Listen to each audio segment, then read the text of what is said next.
కేటీఆర్ కి చట్టం పైన గౌరవం లేదన్నారు Congress MLA Madhusudan Reddy. Court order ఉన్నప్పటికీ విచారణకు హాజరు కాలేదని ఫైర్ అయ్యారు. లాయర్లు కావాలనే డ్రామా ఆడించి విచారణకు డుమ్మా కొట్టించారని విమర్శించారు. నిజంగా తప్పు చేయకుంటే విచారణకు హాజరు కావాలి కానీ సాకులు చెప్పుతున్నారు. కేటీఆర్ మంత్రిగా పనిచేశాడు, మరి విచారణకి లాయర్లు సహాయం ఎందుకు అని ప్రశ్నించారు. దమ్ముంటే ఏసీబీ కేటీఆర్ విచారణకు హాజరు కావాలని సవాల్ విసిరారు. కోర్టు అరెస్ట్కి మాత్రమే మెస్ట్ ఇచ్చిందని విచారణకు కాదన్నారు. ఇక ఇదే ఇష్యూపై మరిన్ని వివరాలు హేమ అందిస్తారు. ఫార్ములా ఈ రేస్ కేసులో ఈరోజు ఏసీబీ విచారణకు ఏసీబీ ఆఫీస్ వరకు వెళ్ళి కూడా తన లాయర్లను అనుమతించలేదంటూ కూడా కేటీఆర్ వెనదిరిగి వచ్చారు. దీనిపైన మాట్లాడదాం. మనతో పాటు కాంగ్రెస్ ఎమ్మెల్యే మధుసూదన్ రెడ్డి ఉన్నారు. ఏంటి, రాష్ట్రంలో భారత రాజ్యాంగం నడుస్తుందా, రేవంత్ రెడ్డి రాజ్యాంగం నడుస్తుందా? కేటీఆర్ అన్న ప్రశ్న, దీనికి మీ సమాధానం ఏంటి? ఇక్కడ నడుస్తున్నది భారత రాజ్యాంగం ప్రకారం, చట్టం ప్రకారం ఏర్పడ్డ ప్రభుత్వం నడుస్తూ ఉంది. చట్టానికి లోబడి చట్టాలకు అనుగుణంగా పనిచేస్తున్న ప్రభుత్వం నడుస్తుంది తప్ప ఇక్కడ మీలాక బీఆర్ఎస్ పార్టీలక వాళ్ళ రాష్ట్ర రాజ్యాంగం మేము నడపట్లేదు. ఇక్కడ ప్రజాస్వామ్యం మీద గౌరవంతోన మేము పారదర్శకంగా మా ముఖ్యమంత్రి గారు పాలన కొనసాగిస్తూ ఉన్నారు. అది ప్రజలందరికీ కూడా తెలుసు. వాళ్ళలాగా నిరంకుశత్వంగా అధికారాన్ని అడ్డం పెట్టుకొని అడ్డగోలుగా దోచుకునే వ్యక్తులం కాదు. ఇక్కడ ఉన్నది కాంగ్రెస్ ప్రభుత్వం. ఇది ప్రజాస్వామ్యం పట్ల పూర్తిగా విశ్వాసంతో ఉన్న ప్రభుత్వం అని చెప్పేసి ఈ సందర్భంగా తెలియజేస్తాను. ప్రజాపాలన ప్రజాప్రభుత్వంలో తనతో పాటు లాయర్లను వెంటబెట్టుకొని విచారణకు వెళ్తా అంటే అనుమతించట్లేదు పోలీసులు. ఇదంతా కూడా కేవలం మీ ప్రభుత్వం చేసినటువంటి కుట్ర అని కేటీఆర్ కాసేపటి క్రితం కామెంట్స్ చేశారు. దీనిపైన మీ సమాధానం? ఒకటి, నేను యాజ్ అడ్వకేట్గా నాకున్న దాని ప్రకారం ఏంటంటే, జనరల్గా ఎక్కడన్నా విచారణ ఎదుర్కొంటున్న అక్యూజ్డ్ ఎవరైతే ఉంటారో అక్యూజ్డ్ కోర్టు పర్మిషన్ తీసుకోవాలి. నాతో పాటు లాయర్లను కూడా అనుమతి ఇవ్వండి అని చెప్పేసి కోర్టులో పిటిషన్ పెట్టుకొని పర్మిషన్ తీసుకోవాలి.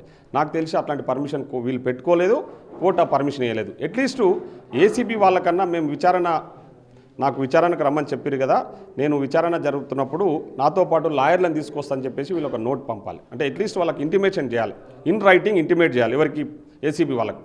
సో అట్లాంటిది ఏమీ జరగకుండా ఆల్ ఆఫ్ ఎ సడన్గా విచారణ జరుగుతుంది, వాస్తవాలు బయటకు వస్తాయనే ఆలోచనతోన విచారణను ఏదో విధంగా తప్పుదోవ పట్టాలి, ప్రభుత్వాన్ని మీద నెపనెట్టి ప్రభుత్వాన్ని తప్పుదోవ పట్టించాలి, ప్రభుత్వానికి చెడ్డ పేరు తీసుకురావాలన్న ఆలోచనతోన కేటీఆర్ ఆడుతున్న డ్రామా ఇది.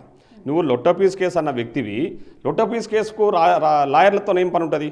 నువ్వు పోయి విచారణ ఎదుర్కోవచ్చు కదా. నీవే అన్నావు దాంట్లో ఏముంది, అదొక లొట్టపీస్ కేసు, ఆ లొట్టపీస్ కేసులో ఏముంటుందని ఎంక్వైరీ చేస్తారు. మరి ఎందుకు భయపడుతుంది? లాయర్లు ఏం అవసరం ఉందా నీకు? నువ్వు ఒక మంత్రిగా పనిచేసిన వ్యక్తివి, చట్టాలు తెలిసిన వ్యక్తివి, నువ్వు నిజంగా చట్టాల మీద గౌరవం ఉన్న వ్యక్తికి అయితే, ప్రజాస్వామ్యం మీద గౌరవం ఉన్న వ్యక్తివి అయితే అధికారులు పారదర్శకంగా నువ్వు అసలు ఎంక్వైరీకే పోకపోతే కదా, ఫస్ట్ టైం అటెండ్ అయ్యి నిజంగా అట్లాంటిది జరిగితే బయటకు వచ్చి నా మీద ఇట్లా ఇట్లా ఏసీబీ వాళ్ళు ఇట్లా చేసిరని ఏదైనా ఉంటే దాని తర్వాత కోర్టుకు పోయి పర్మిషన్ తెచ్చుకొని లాయర్లతో చేయాలి. కానీ నువ్వు విచారణ అటెండ్ కాకుండానే ఈరోజు ప్రభుత్వాన్ని తప్పుదోవ పట్టించా అంటే ప్రభుత్వం మీద తప్పుడు ప్రచారం చేసే ప్రయత్నం చేస్తున్నావు అంటే ఇది ఖచ్చితంగా నువ్వు నేరం చేసినావు కాబట్టి ఆ నేరాన్ని తప్పించుకోవడానికి ఆడుతున్న నాటకాలని చెప్పి ఈ సందర్భంగా తెలియజేస్తాను. లాయర్లు లేకపోతే గతంలో లగచర్ల ఘటనలో పట్నం ఏదైతే ఉందో తను ఇచ్చినటువంటి స్టేట్మెంట్ ఒకటి, బయట మీడియాకు వచ్చినటువంటి స్టేట్మెంట్ ఒకటి. ఇన్ కేసు ఇతంది కూడా అలానే జరుగుతుంది, అందుకే నాకు లాయర్లు కావాలి అంటూ కూడా కేటీఆర్ అన్నారు. ఒక అడ్వకేట్గా దీన్ని మీరు ఎలా చూస్తారు? నేను ఏమంటా ఉన్నామ్మా, మీకు అట్లాంటి అనుమానాలు ఉంటే ఎందుకు కోర్టుకు పర్మిషన్ తీసుకోలేదు?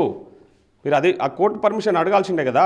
లగచర్ల ఘటనలో ఈ విధంగా జరిగింది కాబట్టి మాకు లాయర్ని అనుమతి ఇవ్వండి, నాతో పాటు లాయర్ అటెండ్ కావాలి, ఎంక్వైరీ అటెండ్ చేస్తూ ఉన్నాను, ఎంక్వైరీకి పోతా ఉన్నానో, ఎంక్వైరీ ఎదుర్కొంటా ఉన్నానో దాంట్లో లాయర్ని కూడా అనుమతి ఇవ్వండి అని చెప్పేసి కోర్టుకు ఎందుకు అడగలేదు? ఆలపేసడంగా ఇప్పటికిప్పుడు ఎందుకు లగచర్ల ఘటన జరగడానికి కారకుడు కూడా నీవే.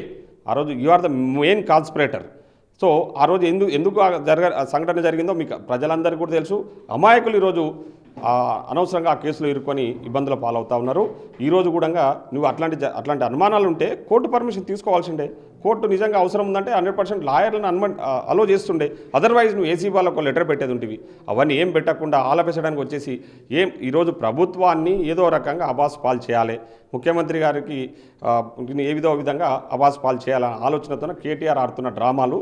ఈ విచారణ జరిగితే వాస్తవాలు బయటకు వస్తాయి, ప్రజలందరూ కూడా చూస్తారు అనే నెపంతోన ఈ డ్రామాలు ఆడుతున్నావు, ఇప్పటికైనా ఈ డ్రామాలు కట్టిపెట్టి నీ తప్పును ఒప్పుకొని శిక్ష అనుభవిస్తే బాగుంటుంది. అంటే రిటర్న్ లెటర్లో నాకు అడ్వకేట్లు కావాలి, నాతో పాటు లాయర్లు ఉండాలి అని అడగనటువంటి కేటీఆర్, లొట్టపీస్ అన్న కేటీఆర్ ఈరోజు విచారణకు వచ్చి కూడా లాయర్లు అనుమతించకపోవడంతో వెనక్కి రావడాన్ని ఎలా చూస్తారు? అంటే భయపడుతున్నారు అంటారా? నేను అదే చెప్తా ఉన్నా కదమ్మా. ఇప్పుడు ఏమంటున్నావు, అందులో అవినీతి జరిగింది, అవినీతిని కప్పిపుచ్చుకోవడానికి విచారణను ఏదో రకంగా అటెండ్ కాకుండా వాయిదాలు వేయడానికి, ముఖ్యంగా ప్రభుత్వం మీద తప్పుడు ప్రచారం చేయడానికి, ఎందుకంటే ప్రభుత్వం మీద నెపం పెట్టేసి ప్రభుత్వాన్ని అబాస్పాలు చేయడానికి చూస్తే నేను లాయర్లతో లోపలికి పోతుంటే అనుమతిస్తలేరు అంటే ఏంది? ఇది కావాలని నువ్వు చేసిన, నిజంగా నువ్వు తప్పు చేయలేదు, ఆడ అవినీతి జరగలేదంటే లాయర్లు అవసరం లేదు, ఎవరు అవసరం లేదు. నీకు పోతే ఆడ జరిగిన వాస్తవాలు క్వశ్చన్ వేసినప్పుడు నువ్వు ఆన్సర్ చేయడానికి నీకు తెలుసు. నువ్వు ఒక సామాన్య కార్యకర్తవేం కాదు కదా, నువ్వు ఈ రాష్ట్రానికి మంత్రిగా పనిచేసినాడు, అనర్గళంగా నీకు బయట ఉపన్యాసాలు దంచి కొడుతూ ఉంటావు, అడ్డగోలుగా ప్రసంగాలు ఇస్తుంటావు, ముఖ్యమంత్రిని ఏకవచనంతో మాట్లాడుకుంటూ వాడు వీడని మాట్లాడుతున్న వ్యక్తివి, నీకేం పెద్ద విషయం కాదు. 10 ఏళ్ళు ఈ రాష్ట్రంలో మంత్రిగా పనిచేసిన వ్యక్తి, ఎందుకు భయపడతా ఉన్నావు? విచారణ ఎదుర్కోవడానికి ఎందుకు భయపడతా ఉన్నావు?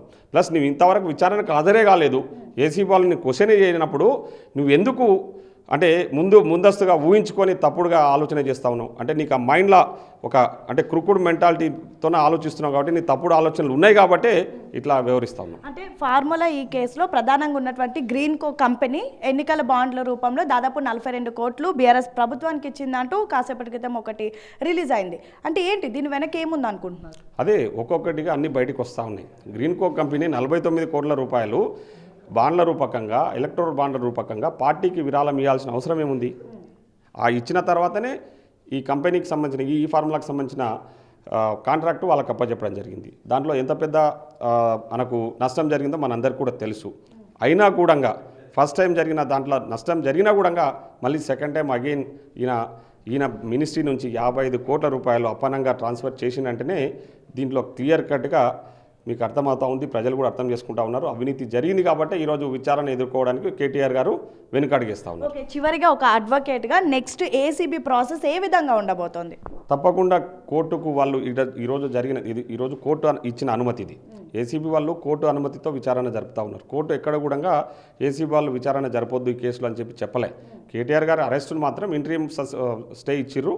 అది దానికి సంబంధించిన పూర్తి స్థాయిలో విచారణ జరిపి తీర్పును రిజర్వ్లో పెట్టిరు. కోర్టు ఏం చెప్పింది? ఖచ్చితంగా ఏసీబీ వాళ్ళకు ఫుల్ పవర్స్ ఇచ్చింది, మీరు విచారణ జరుపుకోవచ్చు, దాంట్లో ఏమైనా ఉంటే మీరు కోర్టుకు సబ్మిట్ చేయండి. ఆ విచారణ రిపోర్ట్ కూడా వాళ్ళు కోర్టుకు సబ్మిట్ చేస్తారు రేపు ఏసీబీ వాళ్ళు. ఎప్పుడే కానీ పోలీస్ కానీ ఏసీబీ కానీ ఎవరైనా సరే ఎంక్వైరీ రిపోర్ట్స్ అన్ని కూడా కోర్టుకు సబ్మిట్ చేస్తారు. ఈయన ఏదో అలిగేషన్ పెడతా ఉన్నాడు కదా, వాళ్ళు లేకపోతే తప్పుడు రిపోర్ట్ ఇచ్చే అవకాశం ఉందా? అట్లాంటి రిపోర్ట్ ఇస్తే రేపు పొద్దున నీ లాయర్లతో నువ్వు కోర్టులో ఆర్గ్యూ చేసుకోవచ్చు కదా, నీకు న్యాయం జరిగే అవకాశం అంటే నీ చట్టం మీద గౌరవం లేదన్నట్టు. ఆ చట్టం మీద గౌరవం లేదు కాబట్టి ఈ విధంగా వ్యవహరిస్తూ ఉన్నాం. ఈరోజు ఏసీబీ వాళ్ళు అదే రిపోర్ట్ చేస్తారు, సార్ మేము ట్రాన్స్పరెంట్గా ఎంక్వైరీ చేయాలని నిర్ణయం తీసుకున్నాం, మీరు ఇచ్చిన ఆదేశాల ప్రకారం ఎంక్వైరీ చేయాలని మేము ఉన్నాం కాబట్టి. కానీ వాళ్ళు ఒక చిన్న నెపంతోన లాయర్లను అనుమతి ఉంటే ఆటోమేటిక్గా అధికారులు అనుమతిస్తారు, కానీ అనుమతి లేనప్పుడు లాయర్లను అలవాటు చేయరు. నేను అదే అంటా ఉన్నా, నీవు ఒక మంత్రిగా పనిచేసిన వ్యక్తి లాయర్లతో ఏం పని అంటున్నా? అక్కడ ఇప్పుడు జరిగింది ఏదో ట్రాన్స్పరెంట్గా వాళ్ళు యాజ్ ఇట్ ఈజ్గా ఆ రిపోర్ట్ అంతా కూడా కోర్టుకు సబ్మిట్ చేస్తారు. సపోజ్ ఏదైనా అక్కడ వాళ్ళు జరగనట్టు చేసి రిపోర్ట్ కోర్టుకు సబ్మిట్ చేస్తే we have a right to fight in before the court. నువ్వు ఎందుకు భయపడుతున్నట్టు? మరి నువ్వు భయపడుతున్నావు అంటేనే నువ్వు డ్రామాలు ఆడుతున్నావు, క్లియర్గా అర్థమవుతా ఉంది. ఇదంతా కూడా ముఖ్యమంత్రి గారిని మా ప్రభుత్వాన్ని అబాస్ పాలు చేసి ఏదో ప్రజల్లో ఏదో రకంగా సింపతి కోసం చేస్తున్న ప్రయత్నం తప్ప, మీ దోపిడీని కప్పిపుచ్చుకోవడానికి చేస్తున్న ప్రయత్నం తప్ప వేరొకటి కాదు. Thank you. సో మొత్తానికి కేటీఆర్కి అయితే చట్టం పైన గౌరవం లేదు. ముఖ్యంగా ఈ రేస్ కేసులో కేటీఆర్ భయపడుతున్నాడు. అందుకే లాయర్లు పేరు చెప్పుకొని ఈరోజు విచారణకు కూడా డుమ్మా కొట్టి డ్రామాలు చేస్తున్నాడు. ఇన్ కేస్ నిజంగా లాయర్లు కావాలి అనుకుంటే ముందుగానే ఏసీబీకి రిటర్న్ లెటర్లో అయినా మెన్షన్ చేయాలి, లేదంటే కోర్టులో అయినా పిటిషన్ వేసి నా విచారణ సమయంలో లాయర్లు ఉండాలి అని రిక్వెస్ట్ చేయాలి. కానీ అలా రిక్వెస్ట్ చేయలేదు. ఈరోజు విచారణకు వచ్చిన తర్వాతనే కావాలని లాయర్ల పేరు చెప్పి డ్రామా ఆడాడు. మొత్తానికైతే ఈ కేసులో కేటీఆర్ భయపడుతున్నాడు. మా ప్రభుత్వం పైన బురద జల్లడానికి ఈ విధంగా మాట్లాడుతున్నాడు. నిజంగా తప్పు చేయకపోతే ఒక మంత్రిగా వచ్చి విచారణకు హాజరు కావాలి, కానీ ఈ విధంగా ఒక కార్యకర్తలాగా భయపడడం మాత్రం దీని వెనుక కేటీఆర్ హస్తం ఉంది. ఈ కేసులో కేటీఆర్ ఇన్వాల్వ్ అయ్యాడు, అందుకే భయపడుతున్నాడని అయితే అర్థమవుతుంది అని దేవకద్ర ఎమ్మెల్యే మధుసూదన్ రెడ్డి చెప్తున్నటువంటి పరిస్థితి. వీడియో జర్నలిస్ట్ శంకర్తో Hema, big TV. Right, bulletin ఇప్పటివరకు హెడ్లైన్స్ ఒకసారి చూద్దాం.